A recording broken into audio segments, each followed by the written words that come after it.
له افغانستانه تللي زرګونه امریکایي عسکر په ځینو سرطاني ناروغۍ اخته شوي دي.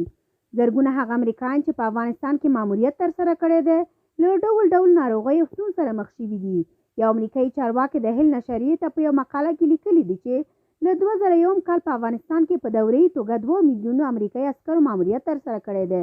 په دغه سرتیرو کې زرګونه کسان په نادرو سرطانونو اخته شوي دي، رواني ستونزې لري، معیوب شوي او ډول ډول ناروغۍ لري. دغه امریکایي چارواکي وایي چې 19 کلو په تېرېدو لا هم د افغان جګړې اغېز د زرګونو امریکایي سرتیرو په وجود کې پاتې دی. د دې سره جوخت په راپور کې راځي چې د افغان جګړې د ستنې شویو سرتیرو په منځ کې ځانوژنه هم ډېره شوې ده. سرچینه کاږي چې له 2014 کال راهیسې د امریکایي ځواکونو ترمنځ د ځانوژنې پیښې 2 سلنه ډېرې شوي دي. تر دې وړاندې برېټانیا او د نورو هېوادونو پوځیانو هم د سرتیرو ترمنځ د ورته ستونزو د موجودیت خبره کړې وه. یو بل خبر له مخې په هرو 5 امریکایي عسکرو کې یو په ذهني ناروغۍ اخته شوی دی. په داسې حال کې چې له افغانستانه د امریکایي عسکرو د وتلو خبرې کېږي، دوی وایي په هېواد کې سخت ماموریت ترسره کوي. هاري ویلیم د ګڼه ګوڼې په ډکې فضا کې له خپلې کورنۍ سره خدای پاماني وکړه او بیا د افغانستان په لور روان شو. دا درېیم ځل دی چې هغه د جګړې سیمو ته ځي. اول ځل 8 میاشتې مخکې هغه مهال تللی و چې د هغه زوی درک نوې سترګې نړۍ ته غړولې وې.